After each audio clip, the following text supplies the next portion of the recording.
Bienvenidos al Danielovcast. Somos lo que leemos. Un espacio creado por Danielovsky, dedicado al imprescindible acto de leer, para hablar con escritores, lectores y del fascinante mundo de los libros y la literatura.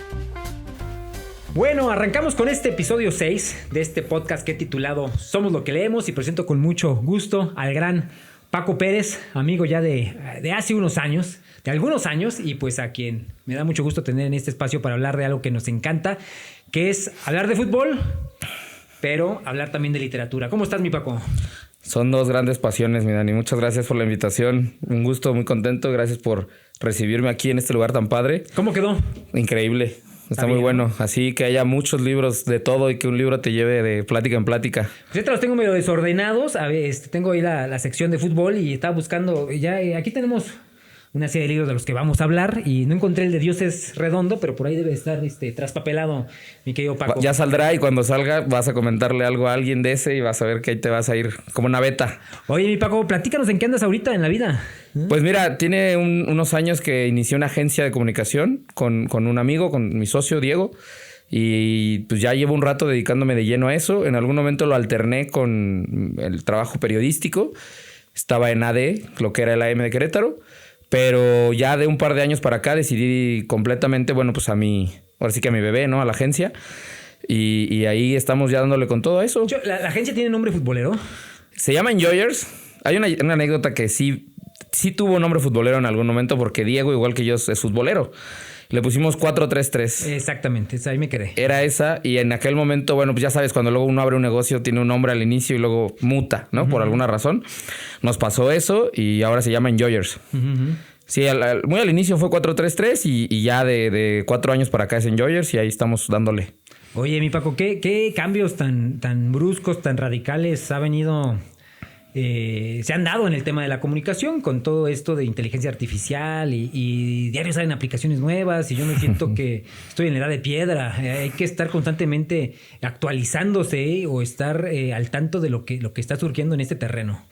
Es una locura, o sea, la verdad es que hay veces que yo también me detengo a mí mismo porque en este afán de estar consumiendo, leyendo, investigando, enterándote, a veces hasta jugando con la inteligencia artificial o haciendo cualquier cosa, se nos van horas, ¿no? Y a veces se relaciona con trabajo, pero a veces es ocio o aprender o algo ahí y es no acabas, o sea, no acabas. La información hoy en día pues sí es una cosa que nos está rebasando. Todavía, porque el año pasado, un día que nos vimos, me enseñaste unos videos que hiciste con una aplicación que te clonaba, ¿no? Y era prácticamente una aplicación que te clona y tú haces un video, no lo filmas tú, pero sales tú. Sí, está muy loco. No, ni siquiera me acuerdo del nombre de la aplicación. Fue experimentando pues para el trabajo, ¿no? Para la agencia también, que tenemos que estar actualizándonos. Y pues te graba haciendo algunos gestos, te pide que hables, ¿no? Que gesticules.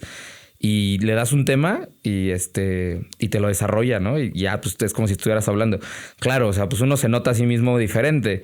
Pero eso funciona, o sea, si tú lo subes y nadie me conoce en algún lado y me ve, se la cree, ¿no? O sea, claro. Es una locura, pero sí. Y estamos todavía empezando con este universo que vamos a ver en 1, 2, 3, 5 años. Esto se va a ir transformando radicalmente. Quién sabe dónde pare, mi Dani, pero está interesante. ¿Y no extrañas el periodismo? Sí lo extraño, sí hay momentos en que lo extraño. De hecho, en la agencia a veces nos ha tocado hacer algunas cosas que tienen que ver. La verdad es que poco, pero sí lo extraño. De repente cuando me surge alguna oportunidad de hacer algo, la tomo. Algunas veces hasta como de aficionado, ¿no? Pero sí, claro, sí. Y consumirlo, pues eso sí no lo he dejado de hacer. Estar al tanto, estar leyendo, estar viendo, enterándome. Eso afortunadamente, pues ahí uno puede seguir, pero de ejercerlo, sí lo extraño. Sí, como no tiene su encanto de ejercer el periodismo. Bueno, los 3 episodios que llevo este es el tercero que llevo en este año. Estuvo aquí al gran Juan Rojas, que es gran amigo tuyo, Tipazo. Carnal del alma. Es tuyo. Correcto. Bueno, mío también, pero eso es Sí, claro. Pues hablamos de crónica y obviamente nos llevó a hablar de literatura y fútbol, ¿no? Después vino Magdiel Torres, que también es un gran amigo. Sí, claro, poeta, también conocido tuyo, que coincidieron creo que en el AM, ¿no? Sí, trabajamos juntos. De hecho, el último trabajo que hicimos juntos fuimos a un reportaje que estuvo interesante allá en Boyé, de barbacoa. Estuvo muy padre. Coincidí con él en mi última etapa en el AM, en AD. Él tiene un libro que se llama La Rebelión de los Baldíos, que Sí. es unos cuentos de fútbol que tuve la oportunidad de leerlo y presentarlo. Alguna vez lo presentamos en 3 prepas. Y pues también hablamos de su trabajo como escritor, que es poeta, acaba de ganar un premio importante en el terreno de la poesía, y terminamos hablando de fútbol, ¿no? Y ya mejor, voy a dedicarme a hablar de fútbol y literatura, mi Paco, porque Traes gente para hablar de libros. Puro FIFA viene a este espacio. Me dice mi esposa, Nat, me dice, vas con los FIFAs políticos. Porque dice que somos FIFAs, pero luego nos vamos a la política, güey. Ahí andamos en esos dos universos. Sí, entonces, y con Juan y con Paco, en el año 2022 tuvimos un podcast que hicimos 22 episodios que bautizamos. De hecho, ese nombre me acuerdo que fue de tu invención. Sí. A Túnez le ganamos y hablábamos de fútbol, diferentes temas de fútbol. Y pues es un tema que nos ha identificado en nuestra amistad, mi querido Paco. Este podcast es, a mí ya lo voy a llamar amigos del Dani. Sí, los amigos del Dani, sí. Que les gira, que piensan, que escriben, que han ejercido el oficio de escribir. Y pues el fútbol termina siendo un género, mi Paco. En cierto sentido es un género literario. Yo así lo defino. Sí, la verdad es que sí. Yo en varias cosas que he leído de hace tiempo, ¿no? Cuando en algún momento me eché esos primeros clavados que descubrí que dentro de estas dos grandes pasiones que yo tenía, cuando todavía era más chico, que igual todavía no identificas cosas así tan claras, ¿no? Pero yo veía que había algunas cosas de fútbol y que se empezaban a entrelazar con los libros, ¿no? Y aquello también que suele sonar mucho de que son cosas que no van de la mano, ¿no? Como que luego hasta se rechazaba en algún momento de...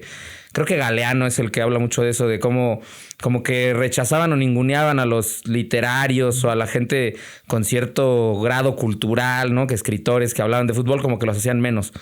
Los rechazaban, ¿no? Al final. Y con el paso de los años, afortunadamente, pues ha venido creciendo y ahora es algo que definitivamente ya se convirtió en un género. Tú llegas a una biblioteca, una librería, tú consultas en internet y hay libros de fútbol y hay un universo gigantesco de libros de fútbol, afortunadamente. Sí, y no solo hablar del libro que puede hablar de táctica futbolística, sino hablar en términos de política, en términos de cultura, en términos muy, muy socioafectivos, psicoafectivos, perdón. Existe todo este universo de creación literaria. Y dicen los que saben, que creo que aquí en México pues tenemos a los referentes, ¿no? Que hay uno en especial, que hablaremos de los libros de Juan Villoro, que ahorita ya tiene podemos decir que cierra una trilogía con un libro que acaba de publicar. Pero creo que en Argentina se consume todavía mucho más literatura futbolística en términos de biografías, creo que hay este libro que algún día lo comentamos ahí con el buen Juan Rojas, un libro específicamente del partido de Inglaterra contra Argentina, ¿no? O sea, los argentinos todavía más fanáticos en este terreno. Sí, la verdad que sí, o sea, yo lo mismo, ¿no? Cuando empecé como a clavarme un poco más, ya más grande, cuando tomé esa decisión de que estaba estudiando Derecho y me fui a periodismo, a comunicación y periodismo, una de las cosas que me llamó la atención y que me hicieron así como deslumbrarme, pues fue ver eso, ¿no? Que había tanta literatura de fútbol y que pues ahí había algo que ver, de qué hablar. Y yo me di cuenta en ese momento de que argentinos y españoles eran como los que llevaban la bandera, ¿no? Los que llevaban la batuta en temas de literatura futbolera. Eso a mí me llamó la atención. Obviamente yo quería encontrar mexicanos también y no, desafortunadamente no hay tantos. Hay y empiezan a destacar algunos más, pero no hay punto de comparación con respecto a los otros dos que te digo, ¿no? Y sí, o sea, de Argentina, bueno, pues ahí está Andrés Burgo, que es el que comentas del partido. Uh-huh. Allá se titula solo El Partido. No, perdón, allá se titula El Partido del Siglo y acá es solo El Partido. Ajá. Porque acá en México tenemos la edición como que la edición para el resto de América Latina, ajá, entiendo que es El Partido del Siglo. Y ellos, la edición argentina solo se llama El Partido. Fue algo que incluso Juan, pregúntale un día a Juan, Burgo le llamó la atención, esa distinción que se hizo en la editorial. Pero es un librazo, es un verdadero librazo. Burgo es un gran escritor de fútbol, tiene muchos libros, tiene varios de River. Tiene uno de River que a mí me fascinó, me encantó, que es sobre la final que pierde River contra Flamengo. La de 2019, que iba a ser bicampeón de América. Ah, sí, y le sacan el partido en el último minuto, creo. Sí, o sea, el minuto 40, el minuto 88, haz de cuenta, iba River ganando 1-0. Entra Gabigol y mete 2 goles en 2 minutos. Y se acaba. O sea, es una tragedia.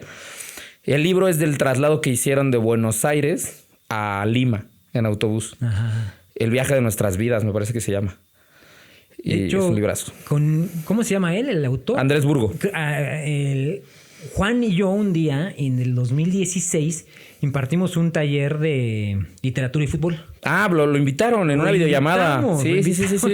Estuvo muy chistoso, pues, porque imagínense, un taller de literatura y fútbol, pues puro freak, ¿no? Sí, ¿quién va a tomar? Vosotros, güey. Exactamente. Sí. Era un taller que nos dimos para nosotros. Estuvo. Había personas, pero yo estaba, o sea, lo que pasa es que yo creo que yo no pude estar en la de Burgo, pero sí me acuerdo. Pero entonces Juan lo contacta y no sé cuál ha sido el contacto que... Pues Juan estuvo en Argentina. Es que se lleva bien con él. O sea, no sé si han perdido contacto o no sé, pero sí se llevaban bien. Entonces, la anécdota es que pues él dice, no, pues voy a dar me voy a conectar, Mira, ya eran los años que todavía no existía así como... Ya existía el Zoom y eso, pero pues no como después, como surgió en la pandemia, que se hizo como muy... Sí, era difícil. No era tan sencillo. Exactamente, pues. ¿No? Nos conectamos por Teams o... Bueno, no sé. El caso es que él se imaginaba que era para como un escenario así. Y estamos 5 pelados ahí, él... que ya soltó... Así, bueno, pues ahora les platico sobre el quehacer literario en términos de fútbol, ¿no? Pero sí, era así claro. 5 freaks ahí esperando de que nos hablara, ¿no? Pero sí, lo llevamos al taller de literatura y fútbol que Juan y yo impartimos. Sí, y él tiene su grupito de freaks igual, ¿eh? Tienen un gran podcast, el de Era por Abajo. No sé si continúe, pero yo lo escuchaba hace tiempo. De repente me desconecté de él. Él estaba en ese podcast de... Ajá. Era Ezequiel Fernández Moore, Alejandro Wall y Andrés Burgo. Que es... La frase viene relacionada con el Mundial 2014, ¿no? Sí, la que falla Palacios y que todo el mundo dijo era por abajo, porque trata de echársela por arriba a Neuer. Y pues no, y era por abajo, güey. Nuestros traumas, como nosotros. A Túnez le ganamos. Todos Sí. Todos tienen sus traumas. El no era penal, ¿no? Claro. Que cuando buscábamos el nombre, pues ya el no era penal estaba muy choteado, ¿no? Estaba muy reciente, tal vez era como algo muy... Sí, exacto, muy, muy usado en temas de redes y todo. No era penal, se hizo una frase... Que va muy ligado a lo de a Túnez le ganamos, pues es la historia de nuestros fracasos, güey. Sí, claro. Como en términos de literatura, pues...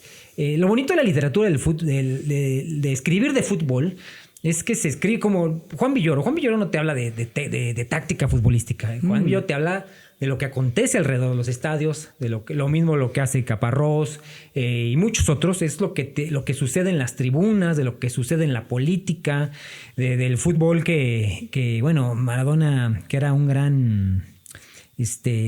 daba grandes frases, ¿no? Con cierta sapiencia. Hay un libro de puras frases de Maradona. Sí, güey. era brutal. Y análisis, ¿no? de ellas, o sea, está... Era, y mucho en asociación libre, ¿no? Pues esta de la pelota no se mancha, ¿no?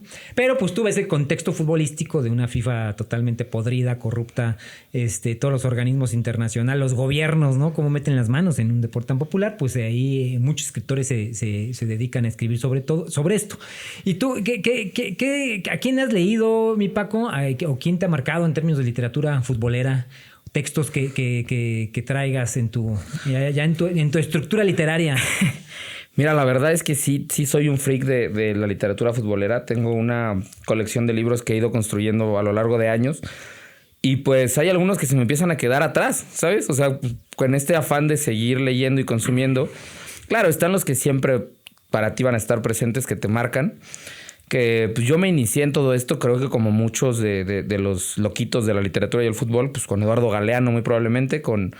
¿Sol y Sombra? ¿Sol y Sombra? El que es, yo creo que el gran libro que abre como todo esto para muchos, sobre todo aquí en América Latina. Y bueno, yo lo he escuchado de gente bien clavada también en España y en Sudamérica, que es el fútbol a sol y sombra, ¿no? Mira. Y después, sí, claro, pues es que se podría decir que es como la Santa Biblia de todo esto, ¿no? Bueno, junto con otros, porque hay varios que... Este puede ser como uno de los libros, estar en el top 3 de grandes libros. Bueno, tengo una frase de este libro tatuada.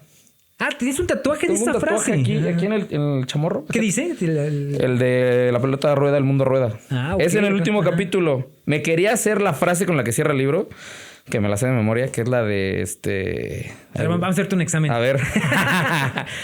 Es la de...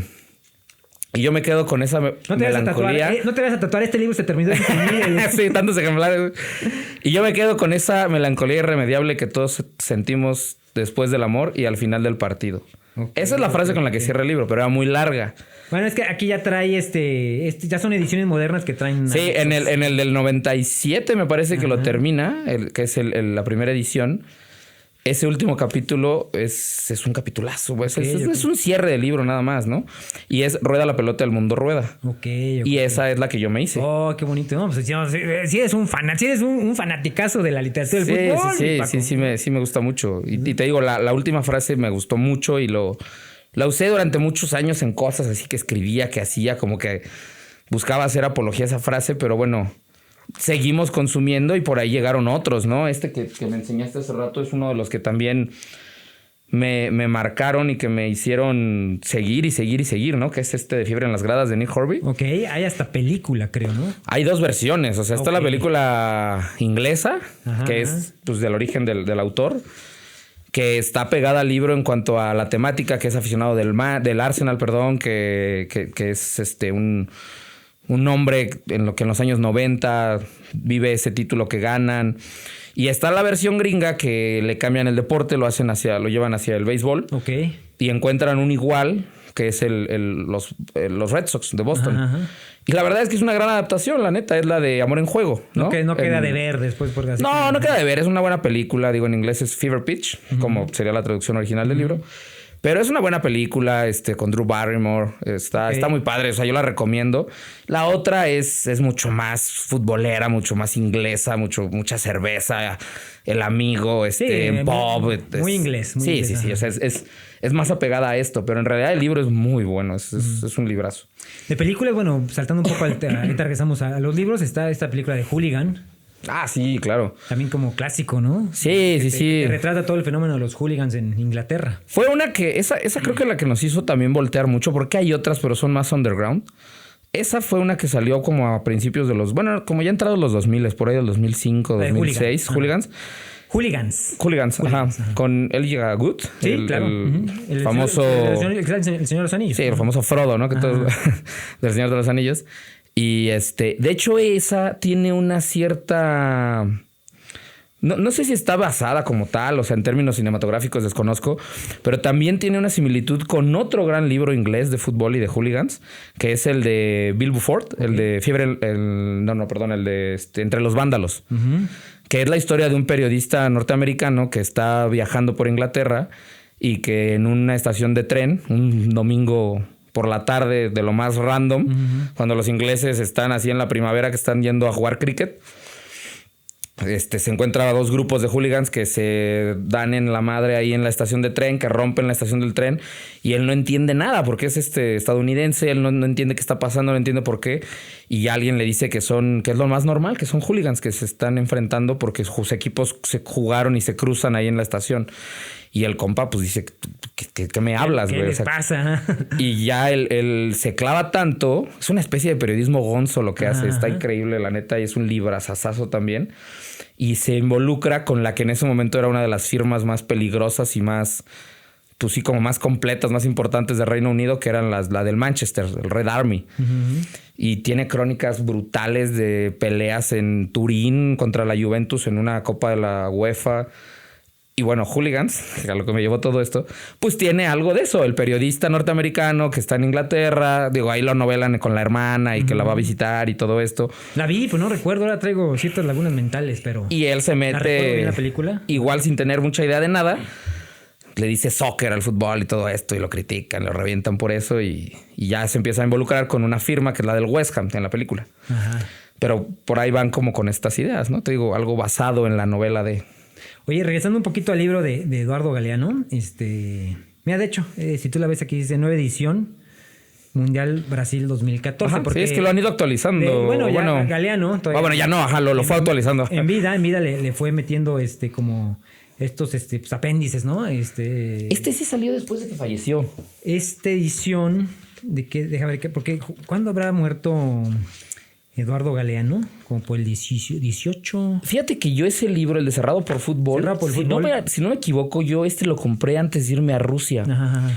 Y de hecho me lo llevé, según yo, para leer en el viaje, durante el viaje. Y yo recuerdo que ya lo habían publicado post-mortem. O sea, Galeano ya no estaba. Ok. Si yo no me equivoco, o sea, no estoy tan seguro. Qué bueno que mencionas esto porque cabe mencionar que aparte de ser futbolero, lector, periodista, también eres viajero. Viajero, no viajero, viajero. Yo lo dijera ya. Viajero, ¿no? No, gracias. Mira, cuando he tenido la oportunidad y la vida me ha permitido eso, pues hemos viajado a algún lado a... Y en términos futbolísticos has viajado. Sí, tuve la fortuna de ir a Brasil 2014, al Mundial de Brasil, y al Mundial de Rusia. Y hacer un viaje también por Europa para algo de... Digo, fui a visitar a mi hermana que estaba viviendo allá. ¿Qué partidos de Mundial has visto, Paco? ¿Viste? Vi el México-Camerún. Los de grupos de Brasil. México-Camerún. La lluvia... La lluvia torrencial en Natal, que nos decían que era la Cuernavaca de Brasil, que la ciudad del sol eterno en Brasil. Con gol de Oribe Peralta, ¿no? Gol de Oribe. Nos habían anulado 2, güey. O sea, uno de Giovanni. Mis gritos de mundial que quería así, que lo contuve 24 años, lo saqué y anulado, cara. Y luego ya con el de Oribe, que sí lo gritamos bien, pues es increíble. Fui a los de grupos, te digo, México-Camerún, México-Croacia y México-Brasil. Los 3 de grupo. No, y de Croacia, pues una fiesta. Una ¿no? locura. Sí, no, increíble. Increíble. El 0-0 con Brasil fue muy bueno por el entorno, porque al final te estabas enfrentando a Brasil en un mundial en su casa. No, y le sacas un 0-0, también es... Estuvo espectacular. A veces hemos sido muy injustos con Paco Memo Ochoa, pero... Hombre, no, es una leyenda, una leyendaza. Sí hay forma de defender sus... Hay 2 partidos históricos, que es el del México-Brasil, que es él el que saca... La que le saca a Neymar. Saca 4, 5. Sí, se saca varias. A mí la antológica me parece la de Neymar y me tocó en la cabecera donde yo estaba. O sea, yo dije es gol, güey. O sea, no hay forma de que saques eso y lo sacó el güey. Y el partido México-Alemania 4 años después. México-Alemania en también en Paco Moscú. Memo también es histórico. Sí, también tiene una que le saca, si no me equivoco, es a Kroos. No estoy seguro si es tiro libre o es una jugada así del juego, pues, que con las uñas igual así. Una en el primer tiempo y una en el segundo tiempo muy similares, volando. Entonces, y en Rusia, ¿son esos 3? Y después, Sí, en Brasil fui a esos. En Brasil fui a los de grupos. Ya no pude ir al contra Holanda, ya no fui. Oye, perdón que interrumpa, Paco, pero una cosa es el partido y aparte lo que se vive... Sí. En las afueras de los estadios. No, pues es una fiesta, es un espectáculo, o sea, me emociono de acordarme verdaderamente de que es pues es un encuentro del mundo, güey. O sea, es como saludar al mundo, literalmente es una fiesta bien especial porque como que todo el mundo está contento. Mientras no haya argentinos. No es cierto. No es cierto. Sí, pinche argentinos. Un saludo a mi querido Guacho, que lo quiero mucho, mi amigo argentino. Y había muchos argentinos. Y Guacho, otro fanático. Otro enfermito, güey. Otro... No, pero la buena onda... Mordido por este virus. Sí, futbolero. Completamente. La buena onda es con todos. De hecho, escribí una crónica que por ahí, no sé si fue de las que compartí con Juan en este ejercicio medio ida y vuelta, que quisimos copiar en Rusia. Él estaba acá en tribuna y yo nos conté, pues, es ejercicio epistolar, ¿no? Así como lo de Villoro y Caparrós. Sí. Y de vuelta se llama el de hecho. En donde yo le decía que para mí, en ese texto que yo hice, estando yo en Moscú, le decía que el día más feliz del mundo era el día previo al inicio del mundial, que yo consideraba que era el día más feliz del planeta Tierra, güey, donde todos estábamos contentos. Claro. Y si eras de México, de Argentina, de Egipto, de donde fueras. Era como el día de Reyes Magos, ¿no? O sea, que era una emoción tan especial, tan increíble, porque aunque no tuvieras posibilidades de ganarlo, como es evidente que nos pasa a muchísimos, que esa noche sentías que podías ganarlo. Y que te ibas a dormir pensando que al día siguiente empezaba el mundial y eras candidato a ganarlo. Y yo creo que es así, güey. Y porque es la fiesta que se vive en las calles. O sea, en Rusia me acuerdo que ese día previo, esa noche previa que le iniciara el mundial, tuve ahí la suerte de saludar a unos egipcios que, güey, es como si hubieran sido mis amigos de toda la vida. O sea, ¿y dónde? ¿En qué universo? ¿Sabes? A unos egipcios, luego con unos peruanos, incluso los mismos argentinos, que tanta rivalidad absurda, creo yo, se ha hecho en redes sociales, porque también son tipazos. Pero... Y bueno, claro, son picantes, ¿no? Y está ese también en la polemiquita. Esa es la rivalidad. Que hay terrenos muy sanos de rivalidad, ¿no? Sí, claro. Pero en general con todos. Y los brasileños, por ejemplo, nos trataron increíble. Y los rusos igual, güey. Y es ahí donde entramos al terreno de hablar del fútbol como un lenguaje. El fútbol es un lenguaje universal. Es un deporte que hace que platiquemos, que nos identifiquemos. Hay una historia redactada en torno al fútbol, de futbolistas, partidos, momentos muy puntuales, ¿no? Ciertas finales que te marcan, ¿no? La infancia que uno vive en torno al fútbol. Y es ahí donde te puedes encontrar un egipcio, que a ver como en un inglés ahí, si lo mascas sí, más o menos, claro, y empiezas a platicar y empiezas a platicar de fútbol, ¿no? Sí, sin duda. No sé, hay una frase que también me gusta mucho recordar de Martín Caparrós en Boquita, que es otro gran libro de él. Aquí también está, se lo enseñé a Juan. Por aquí anda. Que yo lo empecé a leer por Juan. Es muy buen libro también, y lo dejé empezado, Hay una parte que está relativamente al inicio que dice algo así como de que yo vibre frente al televisor por lo que hacen 22 tipos en una pantalla, o sea, bueno, frente al televisor, me convierte en un idiota. Que millones vibremos por 22 tipos en una pantalla lo convierte en un fenómeno, güey. Es un fenómeno mundial, o sea, es algo que no...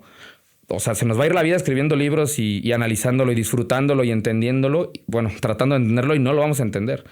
Porque pues se reinventa, o sea, porque es una pasión, es un fenómeno, o sea, es algo que te hace...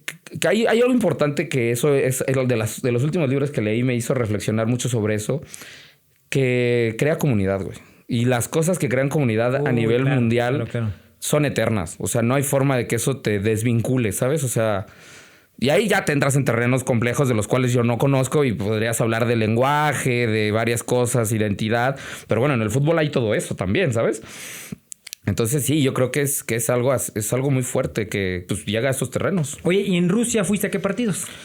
Los de grupo. ¿Los 3 de México? Ajá, México-Alemania, México-Suecia y México-Corea. Ajá. Y ahí agregaría uno más que fue Uruguay-Arabia. No, tienes buen camino de recorrido. ¿No conseguiste boletos ahorita para esta Copa del Mundo? No conseguí, la verdad no. Lo intenté y de verdad que sí, pero no conseguí.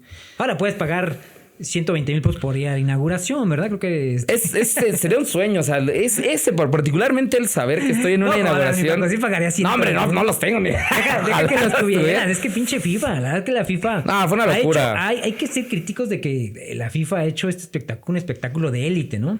Yo soy de la idea que tendría que ser la transmisión del Mundial abierta para todas las televisoras. Es que somos románticos, mira. Lo que es la televisora abierta de todos los países. Por lo menos en México tenemos 2 señales abiertas. O bueno, ya hay más, ¿no? Sí, claro. La televisión de gobierno, Imagen ya tiene televisión abierta. Tendría que disponerse para que la gente viera el fútbol. Pero la FIFA es impresionante, ¿no? Ahí la critican. Claro, ¿no? De pies a cabeza. Creo que todos estos grandes escritores hacen una crítica puntual, ¿no? Sí, sería muy válida a lo que es la FIFA como espectáculo, como mafia, como las cosas como son, ¿no? Sí, pues es aquello de la mítica frase esa que pues ya tiene un ratito y la imagen es viral. Si la googleas sale la de creado por los pobres, robado por los ricos, güey. O sea, el fútbol es eso. Y pues sí, o sea, denunciar todo eso, pues claro que sí es importante para los aficionados. Y entras en un conflicto, güey, porque es como... O sea, no voy a ver el Mundial pues no, o sea, es bien complicado. Pero sí, claro, o sea, decirlo como lo estamos diciendo ahorita de... Pues es que se convierte en un espectáculo al que ya no accedes, güey. Es bien complicado. O sea, me encantaría tener un boleto. Además, claro, de que estás trayendo el Mundial a un país eminentemente futbolero, eminentemente apasionado por su selección. Vaya como vaya. Hoy la reventemos de arriba abajo. Vamos a estar ahí pegados a la pantalla el día del México-Sudáfrica, todos, güey. Y los que puedan tener ese privilegio de entrar al estadio, qué increíble. O sea, imagínate tenerlo, la neta, sería algo fuera de serie. Entonces eso lo hacía mucho más complejo, ¿no? El hecho de que fuera aquí. Y bueno, pues sí, o sea, creo que toca vivirlo pues en las calles, en los fanfest. Si sale alguna oportunidad de verlo en el extranjero, bueno, lo que sería Canadá o Estados Unidos, se tomará, aunque no lo veo tampoco tan fácil, pero... No, claro, estar ahí estaría fantástico, ¿no? Pero sí, o sea, lo vamos a intentar pues a como de lugar. Y el que venga lo vamos a intentar porque vale la pena hacerlo. Oye, mi Paco, regresamos aquí con el tema de Eduardo Galeano, porque Eduardo Galeano sí es como pues este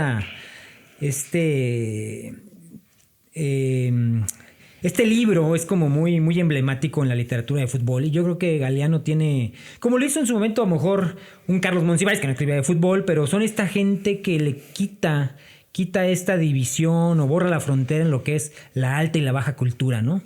Entonces, ya un fenómeno como el fútbol es materia para ser tomado por los intelectuales, por los escritores, para ser estudiado por la psicología, por la sociología, por la economía, por las ciencias sociales en general. Claro. Y es de ahí donde da material literario. Sí, sabes, digo, Galeano sin lugar a dudas fue de este lado del charco nuestro gran referente, nuestra bandera, y todos nos cobijamos ahí con él. O sea, Juan Villoro lo menciona varias veces. O sea, escritores también del resto de Sudamérica que pues claro que lo toman de referencia y todo. Y ocurrió lo mismo del otro lado, ¿eh? En España, por ejemplo, Vázquez Montalbán con el Barça, y siendo Vázquez Montalbán, o sea, la figura que era desde los años 80, por ahí, no tengo así con esa Manuel Vázquez Montalbán. Manuel Vázquez Montalbán, ideólogo del Barça. Creo que, no estoy seguro si es el que lo nombra el Ejército Desarmado de Cataluña, güey. En una época bueno, cuando siempre vibrante separatismo y todo esto. O un Javier Marías con el Real Madrid. Javier Marías también, o sea, un miembro de la Real Academia de la Lengua, una eminencia literaria y escritor. Claro, o sea, habrá quien lo ame y lo odie. Yo digo lo que sé de él, que las grandes novelas que tiene, y tiene su libro de fútbol, güey, Salvajes y Sentimentales, que es un librazo también alto recomendado. Ok, ese no lo he leído, habrá que acercarnos a él. Es muy bueno. ¿Y cómo existen también estos acérrimos enemigos? No de la literatura del fútbol, sino del fútbol, ¿no? Como el propio Borges, ¿no? Ah, claro. Tiene una anécdota muy particular, ¿no? Cuando Argentina debuta en 1978, él en ese momento fue a dar una conferencia como mostrando Sí, claro. No creo que nadie se presentó, pero muy seguramente un par de este desprecio hacia el deporte, rechazo. con esta frase, de estas frases que pasan, ¿no? Que dice, el fútbol es popular porque la estupidez es popular. Sí, claro.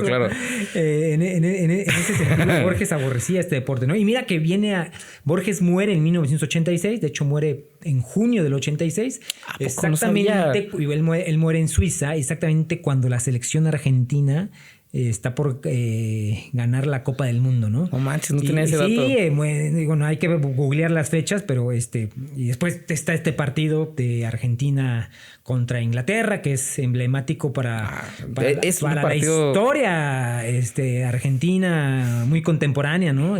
Un partido a modo de venganza, ¿no? Por la guerra de las Malvinas, y por lo que pasa dentro del terreno de juego, ¿no? Que es un gol tramposo. Sí. Y después un gol que se pasa como pues, probablemente el gol más hermoso en la historia de los mundiales, ¿no?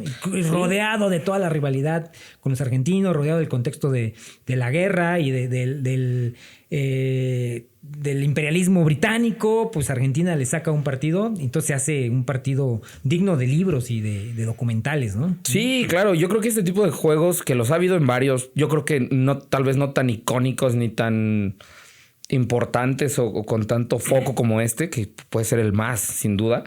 Pero el fútbol está lleno de esos episodios, de cuando se mezcla y aquí abriendo este tema, perdón que tú me das ese pase, mi Dani, del fútbol y la política, ¿no? Que tanta gente rechaza que también sean cosas que vayan de la mano. Pero yo creo que sin duda, y está en los libros, o sea, por ahí Simon Cooper, que es un periodista, creo que nació en Uganda, pero como de origen inglés, no estoy tan seguro. Él escribió uno que se llama Fútbol contra el enemigo. Y habla, por ejemplo, uno de los capítulos que a mí más me llamó la atención es de la rivalidad entre Alemania y Países Bajos, Holanda, ¿no? Ajá. Y de cómo también ellos sintieron una reivindicación cuando le ganan a Alemania en la Euro del 88, me parece. No estoy tan seguro tampoco Holanda de esa. Conquista la Euro del 98. Sí, del 88. El golazo de Van Basten, ¿no? El gol de Van Basten, la Holanda negra, la Holanda de jugadores negros, multicultural también, o sea, y jugando contra una Alemania que, si bien obviamente ya el pasado de la guerra había quedado atrás, 40 años, pues, pero pues, con ese sazón o ese dolor que podía existir todavía. Y de ese rechazo, ¿no? Que hay una también imagen mítica de Ronald Koeman que se limpia el trasero con una playera alemana. Entonces, pues sí, sin duda. O sea, el fútbol está lleno de eso, de esas reivindicaciones del oprimido y el jodido, que en el único terreno en el que le puede ganar al imperialista opresor, pues es en el fútbol, güey. es ahí. O sea, es pues, lo que dicen de que la Champions fue la forma de que Europa peleara sin... ¿Cómo es? Es una frase de ahí te digo el autor. Dice, no, Europa encontró en el fútbol la manera de odiarse sin hacerse daño. Sí, ándale, esa. Sí. De hecho, es de un escritor gringo. Ahí se me fue su nombre. El de la música del azar, hombre. Ahí te lo recuerdo. Sí, pasa que empieza uno a... Pero sí, pues sí, claro, es eso, güey. Claro. Esa es la forma. Uh-huh. Y la Champions sirvió para eso, ¿eh? O sea, la Copa de Europa en su origen, Copa de Europa, hoy Champions, uh-huh. fue una herramienta que sirvió pues para realmente que el continente europeo pudiera empezar a tener una... Pues que los europeos pudieran verse a la cara sin rompérsela, güey. O sea, literalmente. O sea, sí sirvió para eso. Sí es un poco el origen que social que vieron en ese torneo que hoy consumimos en todo el planeta. Sí, es un fenómeno mundial la Champions. Y bueno, se ha hecho fenómeno por el fenómeno de la globalización, ¿no? Porque realmente el otro día platicábamos con Daniel Peñalosa, el Pollo, que también lo conoces bien. Gran amigo, también un saludo. ¿No? Que una biblioteca de datos futbolísticos. Sí, está muy cañón mi Pollo. Como anécdota, siempre andamos jugando, pues ya saben que esto es así como mucho de los amigos, a ver quién sabe más de fútbol, ¿no? Tener el dato, no fue en el minuto 89, fue en el minuto 88 lo que sí, el Pollo es bueno, güey. No, sí, un día yo le digo, oye, Pollo, a ver, dime la alineación de México que jugó contra Irlanda en el 94. Y me dice, no manches, te digo hasta la banca, ¿no? No más. Entonces le digo, a ver, dime la de Irlanda. No manches, me dijo 7 de los 11 que jugaron. ¿De verdad? ¿Quién se sabe? ¿Quién se sabe 7 jugadores de Irlanda de 1994 que jugaron contra México? ¿No? Yo no te digo ninguno. Bueno, el Pollo me dijo 7. Sí, yo tampoco te diría ningún irlandés. Con Google en mano. Dije, cabrón, qué manera de almacenar datos. Qué cañón. Bueno, platicábamos con con el Pollo que ¿cuándo empezamos a ver Champions? Tú eres generación 90. Yo nací en el 90. Yo soy 80, ya hay 10 años de diferencia, pero bueno, yo recuerdo cuando íbamos en prepa, que tienes 14, 15 años, o ponle los 15 a los 18, que realmente consumes mucho fútbol nacional, ¿no? Lo que es la Liga Mexicana, ¿no? Sí, sin duda. Ajá. Y tuvimos este acercamiento con el fútbol europeo en los años finales de los 80, principios de los 90, por Hugo Sánchez, obviamente, ¿no? Todos íbamos al Real Madrid. Yo ya le voy al Barcelona, imagínate, ¿no? Sí. Pero Hugo Sánchez era el que nos mantuvo prendidos de la Liga Española, pero yo era el niño. Pero ya recuerdo, hablando de esto, yo la primer Champions que ubico, cuando las finales se jugaban en 3 semanas. El miércoles. Fue hasta el 2010 que se empiezan a jugar en sábado. Recuerdo una final entre el Bayern versus 1999, Bayern versus Manchester United. Exactamente. Que el Manchester saque el partido en 2 minutos, ¿no? Sí.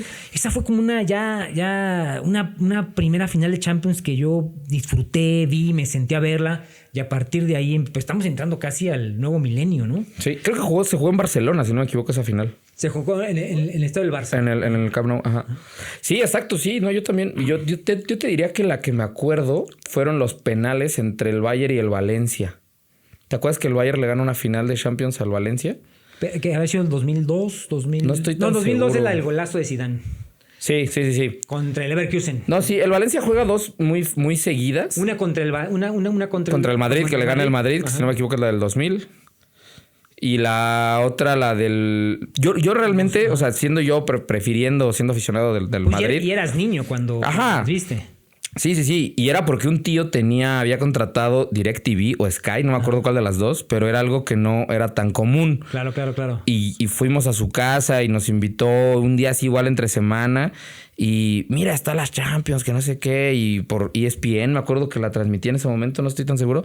Pero sí, lo mismo, o sea, ver eso... Esos famosos penales con Oliver Kahn, que Oliver Kahn se desfigura, se encumbra. Y luego también ahí borroso el recuerdo y todo, pero ya también está la de... No, miento, perdón. Ya un poco más adelante, ya un recuerdo mucho más claro, perdón. Pues el Milagro de Estambul, que ya fue en 2005, si no me equivoco. La de Liverpool contra el Milán. Ajá. Claro. Sí, eso ya... Que van 3-0 perdiendo y remonta el Liverpool. Sí. Sí, es así ya con plena conciencia, ¿no? Pero de las primeras... Fue yo creo que te digo esa de que yo me acuerde fue la del Bayern contra el Valencia Seguidito después viene la volea de Zidane. Sí, es cierto. 2002, porque una semana después empezó el Mundial de Corea-Japón. Ajá. Sí, es cierto. Sí. Que Lucio jugaba en el Leverkusen y pues fue campeón con Brasil en ese Mundial en Corea. Sí. Es un fenómeno, pues, muy, muy bueno. Históricamente ha sido un fenómeno global el fútbol, ¿no? Pues yo creo que desde la creación de la FIFA en el finales del siglo XIX, pues se estandarizan reglas y hay algo que el fútbol encanta, ¿no? Y desde ahí es donde pues surgen grandes crónicas literarias, cuento, ¿no? No hay muchas novelas más que esta de Feria en las gradas. Realmente no hay novela, no hay tanto en el terreno de literatura. Y Juan Villoro dice, pues es que ya el fútbol trae su drama como para todavía meterle el nervio o el drama que necesita tener una buena novela, ¿no? Sí, no, en realidad. En el terreno de la crónica. Hay algunas, pero sí, no tanto. Y crónicas, sí. Y fíjate que a mí lo que me gusta leer es biografías, ¿no? Biografías. ¿Sí? Tiene su encanto, ¿no? Pues sobre todo leí una de Pep Guardiola, que por ahí también debe de estar, una de Beckenbauer, ¿no? Y estas figuras que de pronto pues tú los ves en la televisión y que tienen unas vidas interesantísimas, ¿no? Sí, yo no soy en realidad tan fan de las biografías. Sí he leído algunas y todo, pero fíjate que yo de temas futboleros no agarraba libros así biográficos. Y llegó a mí Puskás by Puskás. Es un librazo, cabrón. Un librazo. La vida de Ferenc Puskás. Sí. Una vida tan interesante. ¿Húngaro? Sí. Sí, no, una vida rarísima, interesantísima. Un jugador del Real Madrid, un mito del Real Madrid, que ya en España lo apodaron Pancho Puskás.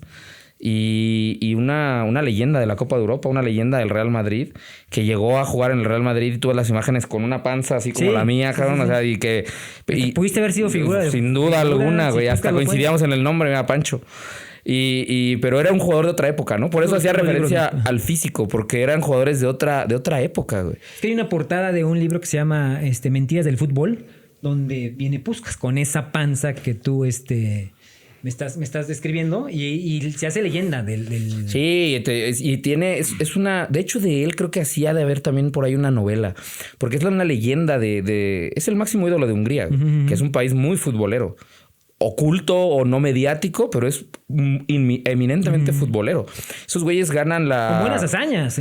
Claro, estuvieron a punto de ser campeones del mundo. ¿Qué iba a decir, no? De hecho, los alemanes al título del... ¿54? Sí, los alemanes le llaman el milagro de Berna, porque para ellos es un milagro ganarle a la Hungría de Puskás, güey. Los aportes que hicieron los húngaros al fútbol no los dimensionamos en esta época porque hoy no figuran para nada. Pero los aportes que ellos hacen en los años 40, en los años 50 son trascendentalísimos. Como Checoslovaquia, que bueno, después tiene reformas políticas importantes, pero pues, también aportó mucho al fútbol y quedan de pronto borrados, ¿no? Sí. Toda esa zona de Europa, esa Europa que ya la verdad hoy pues sí no figura. Que da jugadorazos, güey. O sea, ahí está Luka Modric. Ahí están esos jugadores de esa zona, de esa región. Esa Croacia del 2014 que... Pues después en 2018 se mete hasta donde se mete. Bueno, es que también, ahí hay que hacer un análisis profundo. Desde lo político, lo psicológico. Oye, ellos también los atravesó algo... ¿Por qué nos pasa a México lo que nos pasa en términos futbolísticos? Yo sé que en este país hay cosas... para preocuparnos más importantes, obviamente, un país lacerado por la violencia, la inseguridad, pero bueno, el fútbol como fenómeno social.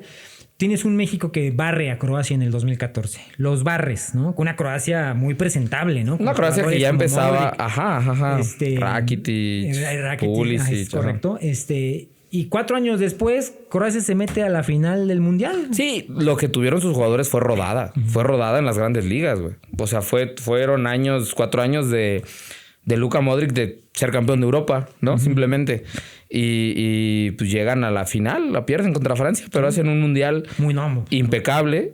Pero bueno, pues es que yéndonos al terreno de lo político, pues al final es una zona donde hubo una Yugoslavia, que fue una grandísima selección, que jugó Copas de Europa. En el 90. Brillantes. Es eliminada por Argentina, sí, claro. Tiene un partido mítico en el 94, si no me equivoco, contra España, que los españoles recuerdan mucho también en literatura. Es un partido lleno también de elementos literarios. En un libro muy bueno que tiene un autor...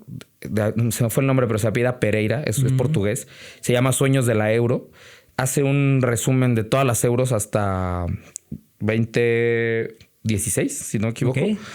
Y es un librazo, güey. Y vas entendiendo cómo evolucionó el fútbol desde esos semillitas de que pusieron los húngaros, que por ahí andaba Checoslovaquia y la URSS. La URSS tuvo participaciones también muy buenas, güey. No, la de México 86 fue una gran URSS, ¿no? Sí, sin duda.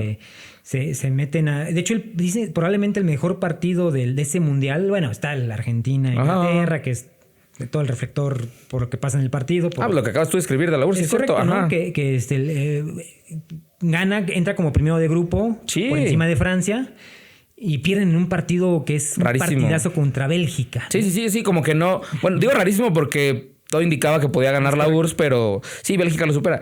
Y ahí uno entiende que en esos años 80 también eran grandísimos contendientes Yugoslavia, la URSS, la misma también bueno, ya Francia, ¿no? Que con Platini. Por ejemplo, selecciones muy heroicas, ¿no? El Camerún del 90, ¿no? Que empieza el Mundial ganándole a la Argentina, que acababa de ser campeona 4 años antes, ¿no? Y es una Colombia... Perdóname, un Camerún. Dije Colombia porque... Después, 4 años después. No, relacioné... El partido con... El partido con estas jugadas que pasan para la historia del Mundial, que claro. Es la rodillita, ¿no? Ajá, sin duda. Camerún, ¿no? Son selecciones que alegran el mundial, dijera el, mundial, ¿no? el buen Eduardo Galeano. Hablando de, por ejemplo, Galeano te hace un retrato en este libro de seguimos con A Sol y Sombra. Te hace un retrato político cuando esté iniciando cada Copa del Mundo, ¿no? Sí, buenísimo. Y mientras está a punto de robar el balón, está pasando tales sucesos políticos. Y es ¿Qué muy diría hoy, cabrón? Sí, imagínate. Y de hecho, ahorita, antes de acabar el podcast, hablaremos de una posibilidad de que este próximo mundial no se lleve a cabo porque el mundo se está incendiando. Paco, yo soy medio pesimista y a la vez me da miedo. Pero recuerdo cuando después que es la Revolución Cubana, a partir del mundial del 62, 62. Ajá. Dice, bueno, y el balón está a punto de rodar mientras Washington anuncia la inminente caída de Fidel Castro, ¿no? Sí. 1966. Bueno, el balón está a punto de rodar y en Washington dicen que es cuestión de horas de que caiga Fidel Castro. Sí, y así nos vamos hasta el 94. Bueno, está a punto de iniciar el Mundial del 94 y el presidente Bill Clinton acaba de anunciar que Fidel Castro cae en 5 minutos. Sí, así se la lleva en cada intro de cada mundial. Está muy cagado eso. Sí, no, pues acercando al fútbol a la política como es. Yo quiero que platiques porque Paco trae estrella futbolística. No sé por qué no fue futbolista. Tengo muchas razones. Probablemente no fue bueno, pero trae el ADN futbolístico. Y cuando digo el ADN futbolístico, esto es real. Porque si hablamos de literatura y fútbol, siempre narramos lo que pasa alrededor de los estados. Platícanos cómo te conocieron tus padres. Yo me sé la historia, pero por favor, platícala. ¿Cómo se reencontraron? ¿Cómo se reencontraron tus padres? Sí. Pues fíjate que yo ahí abro un pequeño paréntesis. No sé si lo he platicado mucho en realidad o no sé si sabían, pero escribí un cuento pequeño de eso. Tengo un cuento pequeño de ese... Che, Paco, la literatura es para que se comparta, cabrón. Sí. Es que lo hicimos en uno que hizo la UAC, la facultad de... ¿Un taller o qué? Un taller que hicimos de escribir un libro con varios alumnos. Y mi cuento... De un taller con el maestro Fernando Romero, que también lo debes de conocer. Un saludo también al gran maestro. También es taurino, ¿eh? Es taurino y futbolero. Ajá. Es igual de chiva que tú, güey. Bueno, hicimos ese ejercicio y era estar escribiendo cosas en un taller y al final terminó en un librito muy padre que por ahí tengo en casa. Luego te traigo uno. Creo que tengo 2, no estoy seguro, pero escribí un cuento de ese reencuentro de mis papás en el Mundial del 86. Ellos habían sido novios en los años 70, o sea, en su adolescencia. Habían sido novios de secundaria, o sea... Terminaron y ya, ¿no? Pues cada quien a su vida, vas creciendo, empiezas la carrera, los trabajos, la vida, güey. O sea, se bifurca la vida. Mi papá entró a trabajar al Banco Obrero, el famoso Banco Obrero, aquí en Querétaro, que pues dejó de existir hace años. Obviamente yo no lo recuerdo, a mí no me tocó. Y él trabajaba ahí, en el banco, personal del banco, y mi mamá en ese momento trabajaba en La Coca, aquí en Querétaro, en La Coca. Nadie sabía del otro, no habían pasado 10 años, pon tú, de que ninguno de los dos tenía idea del otro, viviendo en Querétaro, pero pues sí, pasaba eso.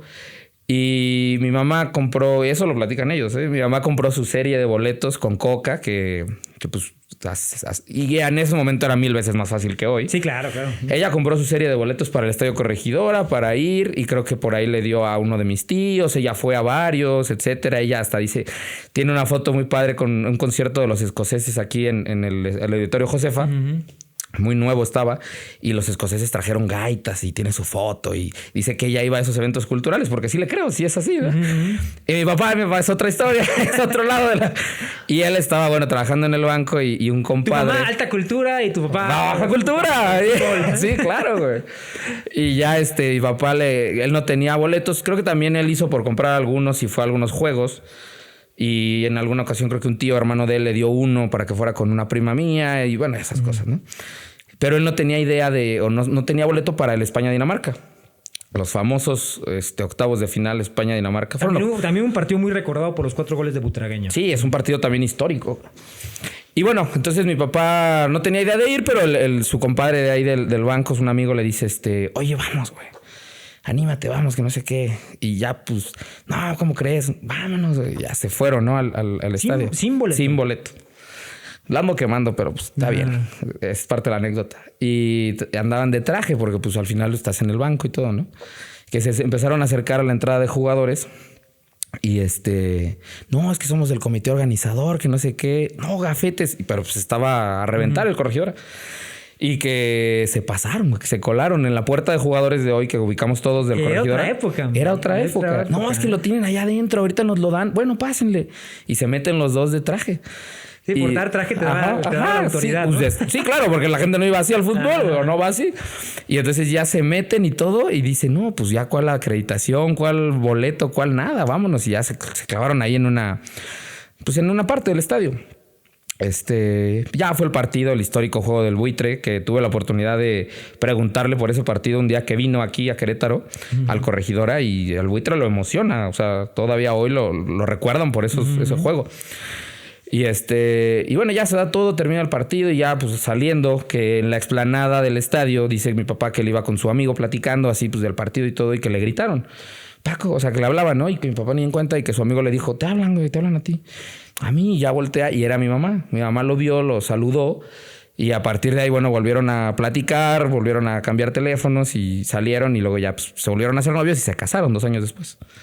¿Cómo no vas a tener ese gusto por el fútbol, mi Paco? No, sí, claro, sin duda, pues aquí en el... Sí, hay historia. Sí, claro, no, pues sí, es una...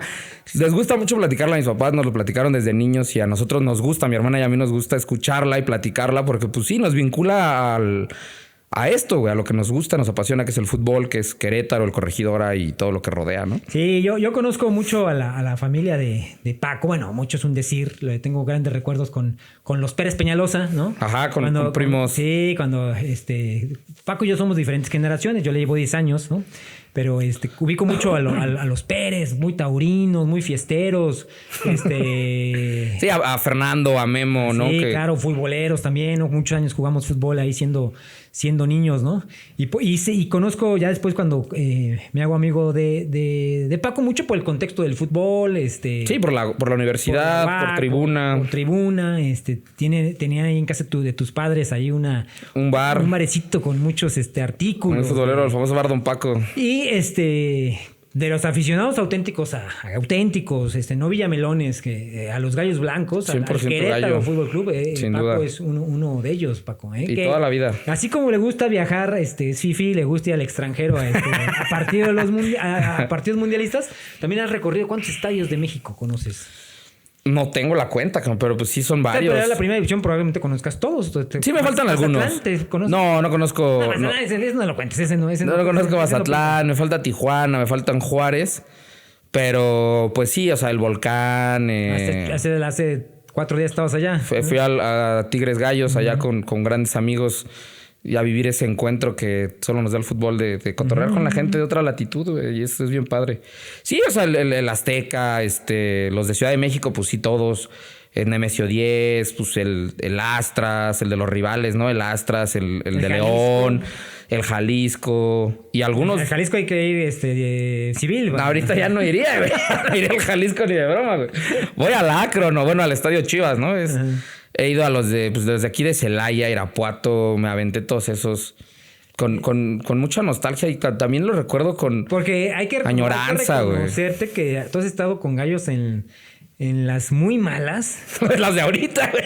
Ahorita realmente hay nuevo dueño, probablemente vengan épocas mejores, ¿no? Pero pues en esos años de primera A que era...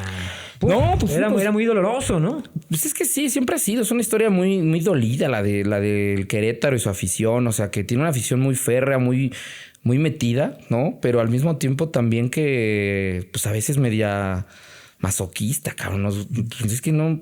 La gente nos dice, güey, ¿por qué? Pues es que es el de aquí. O sea, ¿cómo no me voy a identificar con el de aquí, no? Y las mismas directivas o las situaciones que han ocurrido en torno al equipo, pues casi que te obligan a decir, ya déjalo, güey. Pero ahí estamos, y ahí estaremos. Porque prácticamente llevamos a ir desde el 2009 que ascienden, que es desde el 2009 hasta el día de hoy tenemos fútbol de primera división. Uh-huh.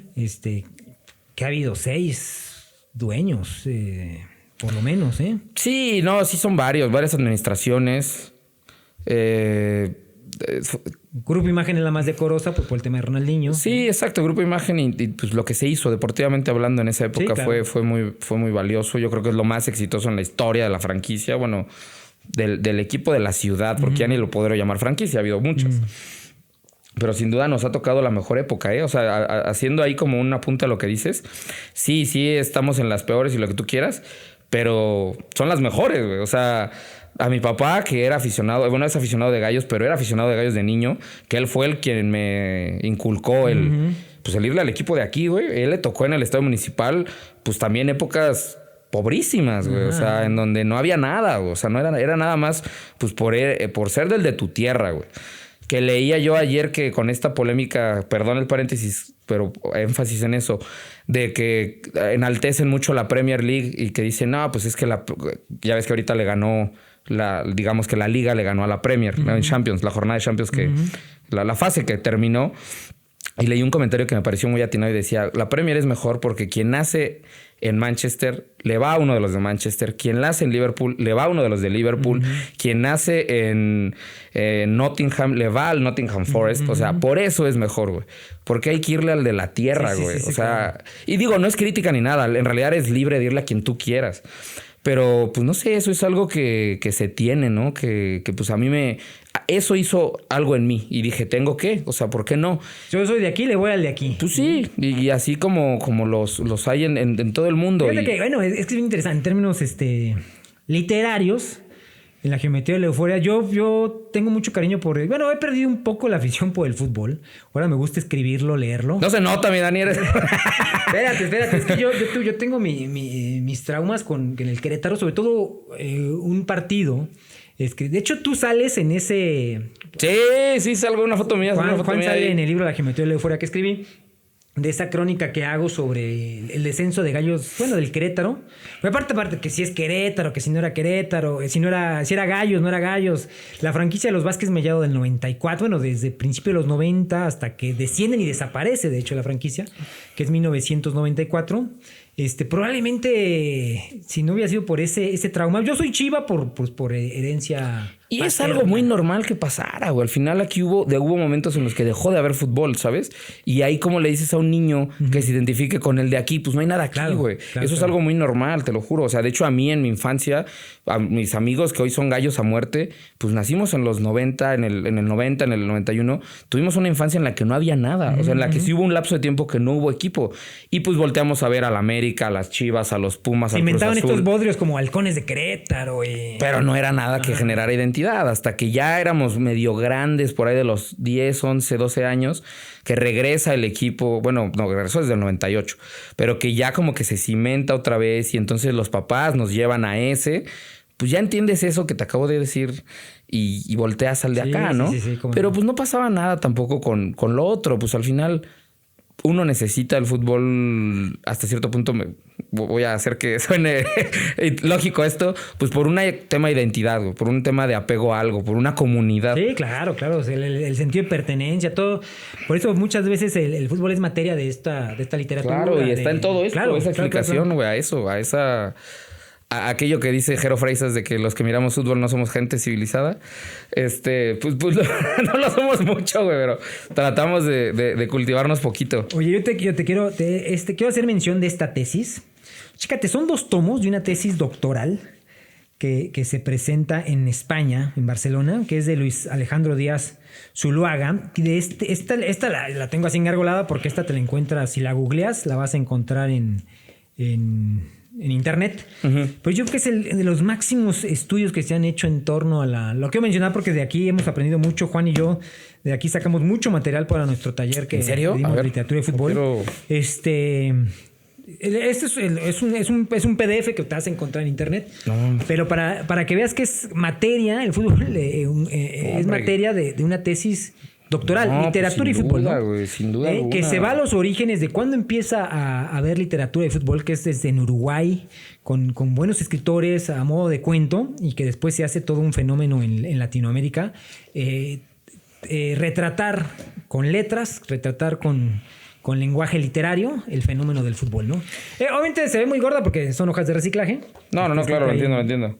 Entonces, No, pero esto pero es una gran obra que se puede encontrar en Google. La googleas y la encuentras y la descargas. Es que la literatura al final enaltece este deporte, güey. Se enaltecen mutuamente, ¿no? O sea, y eso es lo que hay que entender. O sea, no tendría uno por qué desdeñar al otro, güey. O sea, es así. O sea, es parte, es materia de estudio. O sea, si hay una tesis doctoral, pues, ¿qué más te puedo decir? O sea, es materia de estudio para gente que vive, que la vida le va en ello, ¿sabes? O sea, no estoy diciendo que sea nuestro caso, pero pues hay gente a la que la vida le va en su equipo, güey, y eso dime si no va a ser materia de estudio. Sí, cómo no. Uh-huh. Oye, mi Paco, ya para terminar este podcast, Juan Villoro acaba de presentar, de hecho, no seas malito, porque está acá. Sí, claro, los seres numerados, mira. Los seres numerados, Ahí andas tú en él. Sí, aquí voy a la mitad del libro. Juan Villoro creo que es nuestro máximo referente en términos de literatura y fútbol. Sí, sin duda, yo creo que lo es. La verdad, también de él hablan en otros lados, ¿eh? A mí me he sentido orgulloso cuando un escritor, un periodista, un historiador futbolero de otra región habla de el mexicano Juan Villoro dice esto en Balón Dividido y dices, ay, güey, sientes bonito, sientes un gol de México. Sí, es güey. villorista, mi Paco. Sí, no, sin duda. Sí lo soy. Me duele que sea el único, ¿sabes? Uh-huh. Eso es ahí donde no reniego de él para nada. O sea, Juan Villoro merece todo mi respeto y las veces que ha estado aquí en Querétaro en el High Festival lo he ido a ver y me firmó mi... Paco, ¿cuántos High Festivals has cubierto? Cubrí unos 5 o 6 uh-huh. Y hoy voy como aficionado. Nos hemos encontrado ahí. Sí, pues ahí estamos siempre, Chío, tú. Sí. Ahí ando siempre disfrutando del G-Festival. Entonces te digo, lo que me ocurre con Juan Villoro es nada contra él, al contrario. O sea, qué chido que tengamos un Juan Villoro, pero solo tenemos uno, cabrón. Sí. Eso es lo que no me... Pero bueno, pues así es. O sea, esto también somos. O sea, el fútbol para los mexicanos es lo que es, y él lo explica muy bien. Y pues por algo, güey. O sea, creo que leyendo a Juan Villoro entendemos por qué solo tenemos un Juan Villoro. Oye, Paco, bueno, tiene el de Ida y Vuelta, que es un libro con Caparrós. Sí. Pero pues ahorita aquí ya es como la trilogía, no, por aquí debería estar el de... José Redondo. Que fue el primero, que fue el que escribe entre los 90s, bueno, 2000s. Y es que también está que por ahí lo tenemos. Tiene otros, tiene... Los 11 de la... Los 11 de la tribu. Los 11 de la tribu es un libro de crónicas imperdibles. Sí, claro. Imperdibles. Habla de zapatismo, habla de una pelea de Julio César Chávez. La crónica de la pelea de Chávez en el Azteca es brillante. Y bueno, los 11 de la tribu que da el nombre al libro, pues es eso, de que somos eso. Bueno, o sea, que nos representa eso, los 11 de nuestra tribu. Ahí está la comunidad, ahí está la identidad. Y en este libro hace una reedición de esta crónica. Le empecé a comparar, aquí le mete más... Ya le agrega... Y empieza avisando, ¿no? Que yo me imagino por el cariño que le tiene a esa crónica, Los 11 de la tribu, que es... Y lo que trascendió. Que el libro está titulado así, Los 11 de la tribu. Sí. Son varias crónicas. Empieza este libro que se llama Los héroes numerados. Empieza haciendo una reedición de lo que fue los 11 de la tribu, ¿no? Ya con estos fenómenos modernos de Messi, Cristiano Ronaldo, que cuando escribe esa crónica no existe, no. Claro, ya los agrega, digamos. Los agrega, ¿no? Y fenómenos muy, muy modernos que da el fútbol, ¿no? Sí, pues, Y hace una recopilación de los futbolistas que lo han, pues a él marcado, llamado la atención. Entonces está René Higuita, está Iniesta. Está la historia de un futbolista chileno que no me la sabía, que ahora la sé, que fue estos futbolistas como identificados con el comunismo, con la izquierda en Chile, que sufren pues la dictadura de Pinochet. Ay, se me puso apellido. O Frey, o algo así como... A ver, aquí lo tengo, está subrayado. Déjate, ya le perdí. Un jugador, sí lo tengo presente. Puskás, hablando de Puskás, también es de los... Oye, pues está bueno, lo voy a armar. De los futbolistas que... Beckenbauer, rápido, aquí para saber si es el mismo que traes en la cabeza, la historia de Modric, que pues es un niño que vivió la guerra de Yugoslavia. ¿Dónde está René Higuita? Aquí la acabo de leer, es la que...